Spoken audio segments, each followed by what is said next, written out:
Want to bring in now former Obama campaign foreign policy advisor and former State Department official David Tafuri. David, it's good to see you. Thanks for being here. Thanks for having me.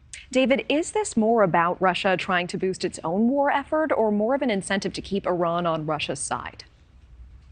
I think it's a little bit of both. I found it a little bit surprising when we learned several months ago that Russia was leaning on Iran to provide drones that it is using in the theater in Ukraine. You would think Russia being a much more sophisticated country, it wouldn't need the help of Iran. It shows how desperate Russia is for allies to support its military and its military effort in Ukraine. So Iran and Russia have drawn closer, and this is an example of how they're both helping each other, with Russia apparently transferring some of the U.S. supplied weapons to Ukraine that's been able to capture to Iran. This includes the Javelin, which you saw video of in the previous report. It would be a problem for us security-wise if Iran were able to reverse engineer a Javelin. It's been very successful and effective on the ground in Ukraine, and we don't want that to happen.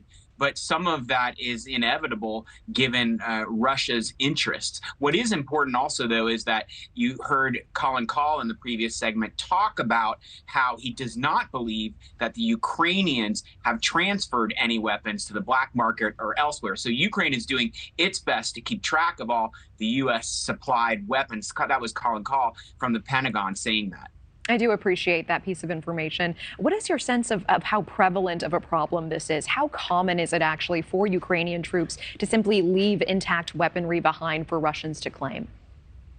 Well, from what I know, and having spent some time in Ukraine and talked to some of the armed forces there and others, I don't think it happens very often. It's, remember, not in Ukraine's interest for Russia to capture any of these weapons, and especially as Ukraine is mostly regaining territory, not the other way around. It's not, it's not abandoning bases, so it isn't happening too often. But obviously, the reports suggest it has happened in some isolated cases. But from what I understand, and again, Colin Kahl backed this up, Ukraine is doing everything it can to keep track of everything it's being provided by the U.S., recognizing it hurts the U.S. and Ukraine for Russia to capture anything that has been supplied by the U.S. We know this is not exactly a new phenomenon. Iran and other adversaries of the U.S. have been reverse engineering U.S. weapons for decades.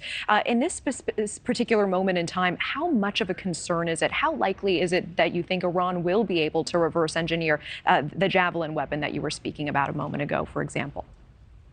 You know, who knows? Who knows what capability Iran already has? I mean, obviously, Iran is very, very focused on developing its conventional weapons. It has been effective in developing drones that obviously have been useful to Russia, unfortunately, in Ukraine. It is also using those drones in the Middle East, notably, including in places like Iraq and even Saudi Arabia. So it's able to engage in provocations already. If it can reverse engineer some of these weapon systems, that would be problematic. But of course, these are not super sophisticated weapons systems. These are very effective weapons that troops are using on the ground. But of course, they're not capturing any of our more sophisticated drones, our aircraft, our Patriot missile systems. None of that has happened. Okay. Thank you so much for that context. David Tafuri, appreciate your time.